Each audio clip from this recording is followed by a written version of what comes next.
Welcome friends, chapter 5 સાતત્ય અને વિકલનીયતા, continuity and ડિફરન્શિએબિલિટી. આ વિડીયોમાં આપણે ત્રિકોણમિતીય પ્રતિવિધેયોનું વિકલિત મેળવીશું અને સમજીશું. સૌથી પહેલા sine inverse x, y is equal to fx is equal to sine inverse એક્સનો વિકલિત અસ્તિત્વ ધરાવે છે તેમ સ્વીકારી લઈશું અને મેળવીશું.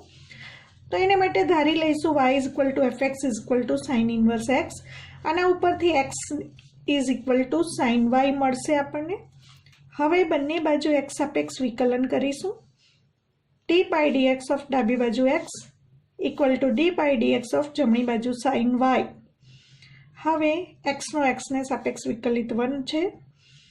સાઇન y નો આપણે xને સાપેક્ષ વિકલિત લખવાનો છે. તો આપણે શીખી ગયા સૂત્ર d by dx of sine x is equal to cos x પ્રમાણે પહેલાં સાઇન yનું yને સાપેક્ષ વિકલન કોસ y થાય અને ઇન્ટુ કરીને હજી yનું xને સાપેક્ષ બાકી એટલે ઇન્ટુ dy બાય dx લખીશું. હવે dy બાય dxને કરતા બનાવીશું 1 અપોન કોસ y. હવે મિત્રો કોસ y છેદમાં ત્યારે જ આવે જ્યારે cos y is not equal to 0, માટે અહીં લખીશું શરત cos y is not equal to 0 અને અહીં yની કિંમત મૂકી દઈશું. y is equal to sine inverse x, માટે 1 upon cos of sine inverse x, જ્યાં cos y is not equal to 0 એટલે કે y તરીકે સાઇન ઇન્વર્સ x, માટે કોસ y. હવે મિત્રો કોસ y શૂન્ય ક્યારે થાય? તો પહેલી બે કિંમત છે plus or minus pi by 2 હોય ત્યારે કોસ y શૂન્ય થાય, માટે sine inverse x is not equal to plus or minus pi by 2. અહીં plus or minus pi by 2 લઈએ તો કોસ પાઈ બાય 2 શૂન્ય અને cos of minus pi by 2 પણ શૂન્ય મળે. એનો મતલબ સાઇન ઇન્વર્સ એક્સની કિંમત આપણે plus or minus pi by 2 ન લઈ શકીએ, એટલે કે એના ઉપરથી x is not equal to આ સાઇનને આ તરફ લઈએ તો x is not equal to sine plus or minus pi by 2 અને સાઇન પાઈ બાય 2 1 થાય અને sine minus pi by 2 minus 1 થાય, માટે એના ઉપરથી આપણને મળે x is not equal to plus or minus 1. હવે મિત્રો એટલે કે આના ઉપરથી આપણે કહી શકીશું કે પ્લસ ઓર માઇનસ 1 કિંમત પ્રદેશમાં લેવાની નથી, એટલે કે 1 અપોન કોસ વાયનું અસ્તિત્વ હોવા માટે એક્સનું મૂલ્ય પ્લસ ઓર માઇનસ 1 ન હોવું જોઈએ, એટલે કે એક્સ બિલોંગ્સ ટુ વિવૃત અંતરાલ -1 to 1 હોવું જરૂરી છે, એનો ઉલ્લેખ કરીશું. હવે આપણે ચેપ્ટર 2માં ત્રિકોણમિતીય પ્રતિવિધેયો પ્રકરણમાં આપણે શીખી ગયા આ સૂત્ર sine of sine inverse x is equal to x, જ્યાં એક્સ બિલોંગ્સ ટુ સાઇન વિધેય માટે અહીં શરત આવે છે એક્સ બિલોંગ્સ ટુ વિવૃત -1 to 1, બહારના વિધેયના રેન્જમાં હોવું જોઈએ. હવે આ સૂત્રનો ઉપયોગ કરીશું અને નિત્યસમનો ઉપયોગ કરીશું. નિત્યસમ cos square y is equal to 1 minus sine square y, square અહીં ન લખતા હોલ સ્ક્વેર લખી શકાય. હવે 1 માઇનસ સાઇન ઓફ yની કિંમત મૂકી દઈશું. y is equal to sine inverse x, માટે 1 minus sine of sine inverse x whole square. પરંતુ sine of sine inverse x is equal to x, માટે આની કિંમત એક્સ મૂકતા કોસ સ્ક્વેર વાય આપણને મળશે 1 માઇનસ એક્સ સ્ક્વેર. હવે બંને બાજુ વર્ગમૂળ લેતા cos y is equal to plus or minus square root of 1 minus x square મળે. તો આના ઉપરથી શરત લઈશું. આપણે અહીં શરત એક્સ માટેની લીધી છે કે એક્સ વિવૃત -1 to 1માં હોવું જરૂરી છે. તો અહીં પહેલાં બંને બાજુ વર્ગમૂળ લેતા પ્લસ ઓર માઇનસ બંને ચિહ્ન આવે, પરંતુ જો એક્સ વિવૃત -1 to 1માં હોય તો y વિવૃત -π/2 થી π/2માં હોય. -π/2 અહીં આવે, π/2 અહીં આવે, માટે પહેલું અને ચતુર્થ ચરણ આવે. માટે ઓલ STC પ્રમાણે પહેલા અને ચોથા ચરણમાં કોસ y ધન છે, માટે અહીં ધન વર્ગમૂળ જ આવશે. માટે cos y is equal to √1 minus x square. આને પરિણામ નંબર 2 કહીશું અને આને પરિણામ નંબર 1 કહીશું. હવે પરિણામ 1 અને 2 ઉપરથી dy/dx મળશે 1/cos y, જેમાં cos y ની આ કિંમત મૂકતા dy/dx is equal two 1/√1 minus x square મળે. અને આમ પણ લખી શકાશે d/dx ઓફ y, y બરાબર sin inverse x equal two 1/√1 minus x square. મિત્રો, જેવી રીતે sin ઇન્વર્સ xનો વિકલિત 1/√1 માઇનસ એક્સ સ્ક્વેર સાબિત કર્યું, તે જ પ્રમાણે d/dx of cos inverse x બરાબર -1/√1 માઇનસ એક્સ સ્ક્વેર મેળવી શકાય. બીજું ઉદાહરણ લઈશું. જો y is equal to fx is equal to sec inverse x લઈએ તો એના વિકલિતનું અસ્તિત્વ સ્વીકારી લઈશું અને મેળવીશું. તો ધારો કે y is equal to fx is equal to sec inverse x. આના ઉપરથી x ને કરતા બનાવીશું. x is equal to sec y મળશે. બંને બાજુ x સાપેક્ષ વિકલન કરીશું. d/dx ઓફ ડાબી બાજુ x is equal to d/dx of sec y. x નો x ને સાપેક્ષ વિકલિત 1. હવે sec y નો x ને સાપેક્ષ વિકલિત મેળવવા માટે પહેલા sec y નો y ને સાપેક્ષ વિકલિત એટલે કે આપણે સૂત્ર શીખી ગયા d/dx of sec x is equal to sec x tan x. sec x નો x ને સાપેક્ષ વિકલિત sec x into tan x. એ જ પ્રમાણે sec y નો પહેલા y સાપેક્ષ વિકલિત sec y into tan y into y નું x ને સાપેક્ષ વિકલન dy/dx. માટે હવે dy/dx ને કરતા બનાવીશું તો equal to 1/sec y into tan y થશે. મિત્રો, આ બંને વિધેયો છેદમાં ત્યારે જ આવે જ્યારે sec y is not equal to 0 હોય અને tan y is not equal to 0 હોય ત્યારે. એટલે કે for every y belongs to r માટે આપણને ખબર છે કે sec y ની કિંમત ક્યારેય પણ 0 થતી નથી, કારણ કે sec y is equal two 1/cos y એ કોઈ પણ y બિલોંગ્સ ટુ r માટે 0, આ ગુણોત્તર 0 થતો નથી. માટે for every y belongs to r માટે sec y is not equal to 0 છે જ. તથા tan y is not equal to 0, એનો મતલબ tan y એટલે sin y/cos y. છેદમાં 0 શક્ય નથી, કારણ કે છેદમાં 0 હોય તો tan y વ્યાખ્યાયિત થઈ શકે નહીં. તો cos y છેદમાં આવે માટે cosના શૂન્યનો ગણ. માટે y is not equal to cosના શૂન્યનો ગણ 2n + 1 π/2, જ્યાં n બિલોંગ્સ ટુ z. સૌથી પહેલી કિંમતો લઈશું એટલે y is not equal to ± π/2. હવે મિત્રો, y is not equal to ± π/2 હોય ત્યારે આના ઉપરથી આપણને x is not equal to x does not belongs to સંવૃત -1 to 1 મળશે. એનો મતલબ કે સંખ્યા રેખા ઉપર -1 +1 અને વચ્ચેની કિંમતો નહીં આવશે, એટલે કે -1 કરતાં નાની કિંમત અને +1 કરતાં મોટી કિંમત આવશે. એને આપણે લખી શકીશું x <-1 x <1, એટલે કે mod x greater than 1 લખી શકાય. હવે dy/dx is equal two 1/sec y into tan y ને આપણે સેકમાં રૂપાંતર કરવા માટે sec tan ના નિત્યસમનો ઉપયોગ કરીશું.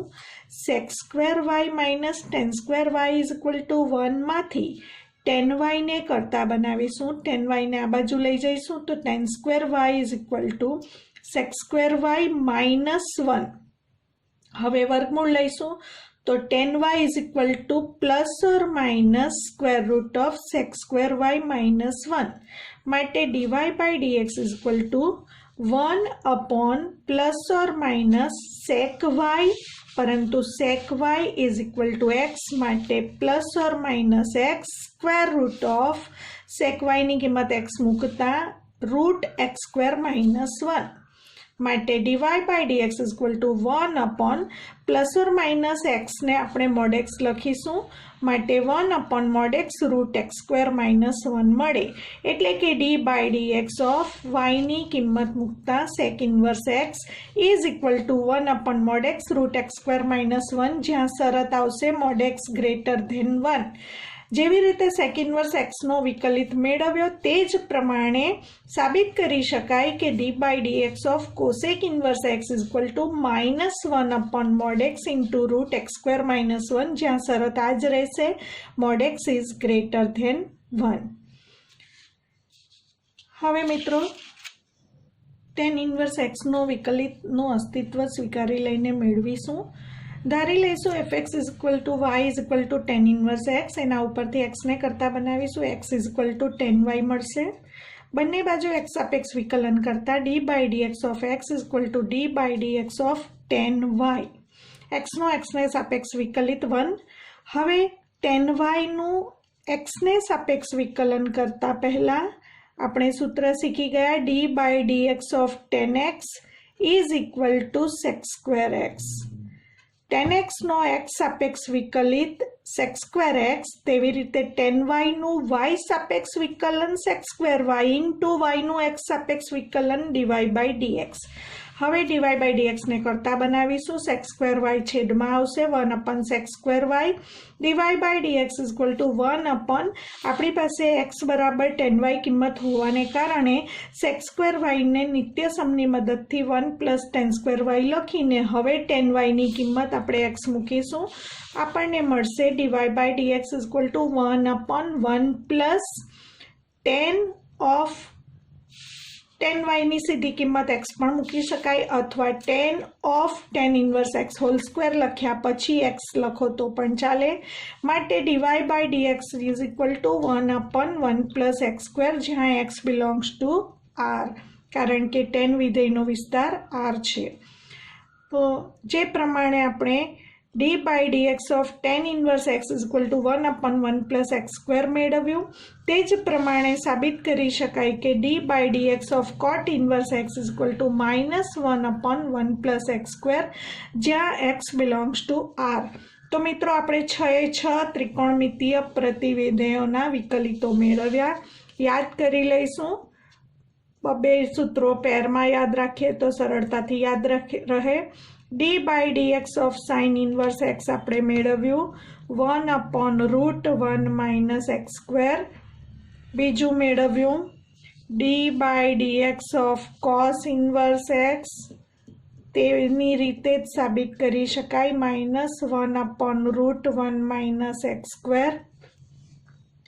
ત્યારબાદ આપણે મેળવ્યું d by dx of sec inverse x is equal to 1 upon mod x root x square minus 1.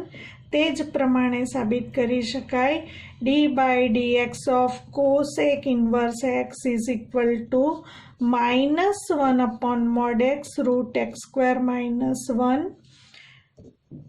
છેલ્લે આપણે બતાવ્યું d by dx of tan inverse x is equal to 1 upon 1 plus x square. તે જ પ્રમાણે સાબિત કરી શકાય કે d by dx of cot inverse x is equal to -1 upon 1 plus x square.